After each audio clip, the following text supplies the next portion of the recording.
Deputy Conservative Leader Melissa Lantsman is with me now. Hi, Ms. Lantsman. Good to have you here. Good to be here. I appreciate you making the time. Always. I want to start off on your party's opposition to the carbon tax, and in particular, how it lent itself to the vote that your party took on the free trade deal with Ukraine. Was that really about the carbon tax, or is your party not in favor of the current level of support for Ukraine? Well, look, we're still against the carbon tax. It's not a surprise. It shouldn't be a surprise to anybody.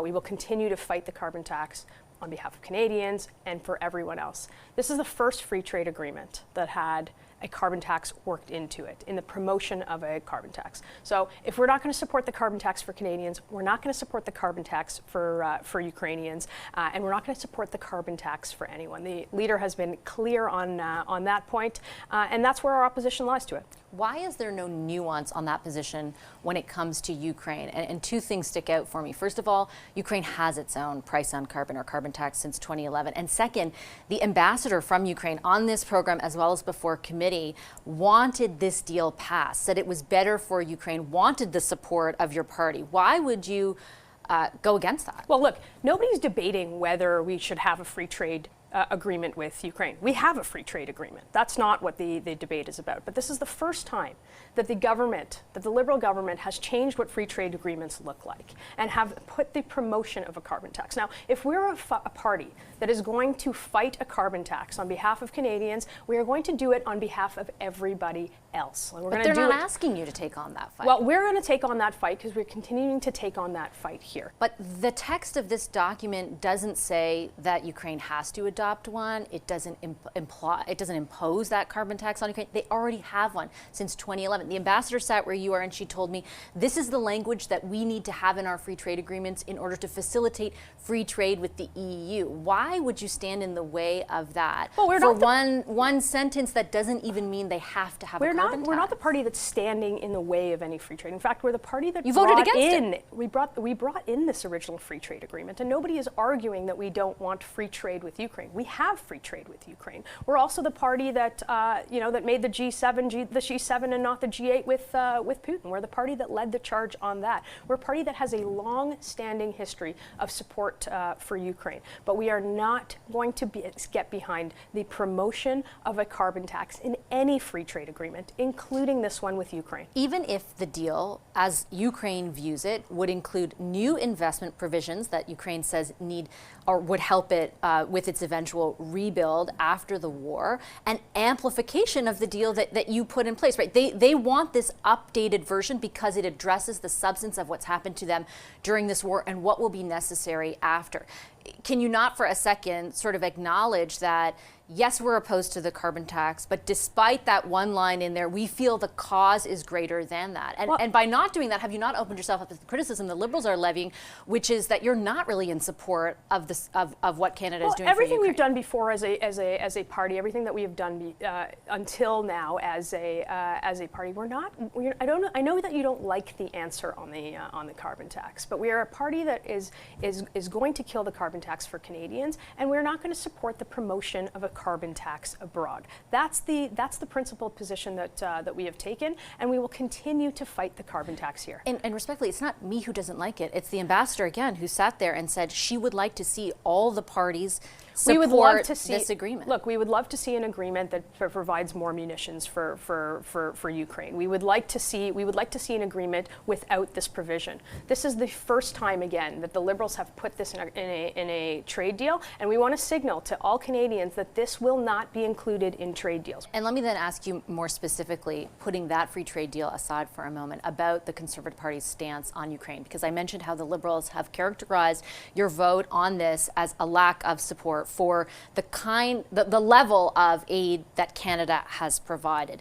Would a Conservative government endorse the amount of aid, build on the amount of aid, support Ukraine in the way that the government is now, or even amplify it? Or are you going to do what the Liberals say, which is kind of hearken to the far-right politics we're seeing in the U.S. right now, which is very hesitant to keep supporting Ukraine? Look, I think that's a nonsense claim. Look, I think that we have supported Ukraine from the beginning. We will support Ukraine until the end, until Putin is no longer illegally invading the country.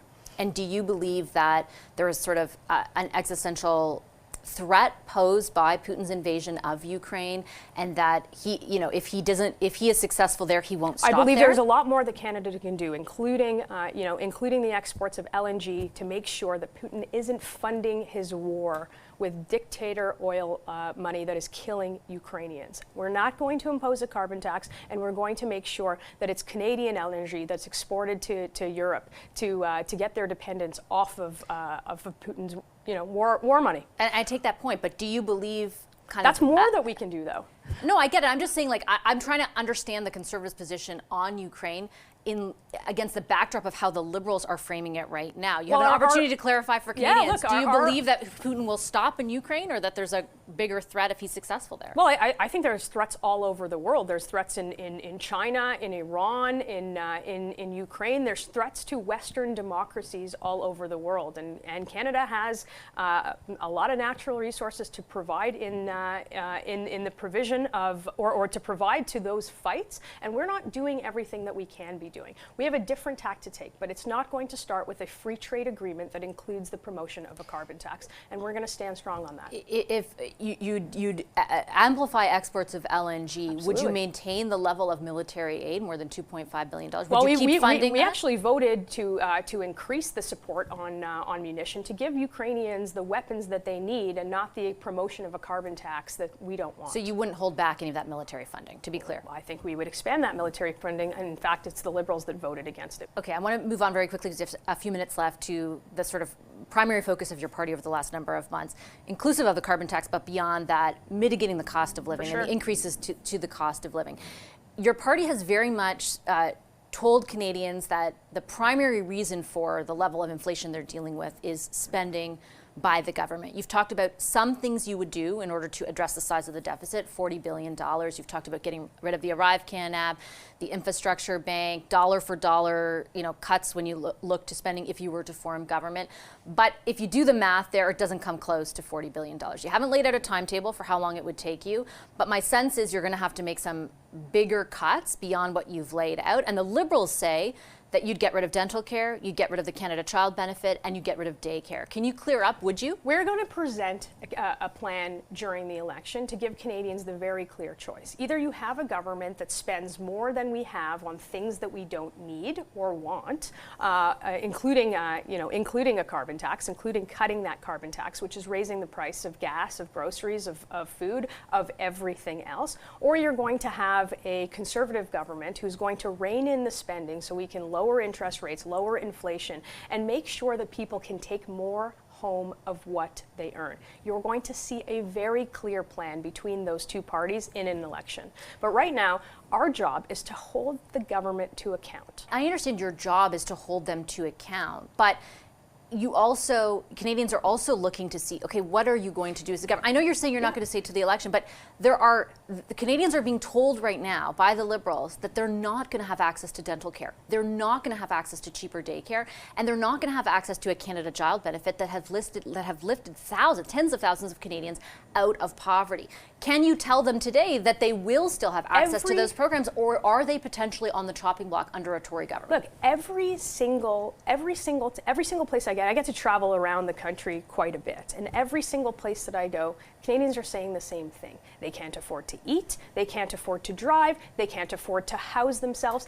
Thousands of people show up at rallies, whether it's in Liberal ridings or NDP ridings across the country, to see our leader provide a message of hope. Hope that they're going to have a government that is going to rein in the spending, that is going to cut the carbon tax, that is going to give them more freedom to do more of what they want with their own money.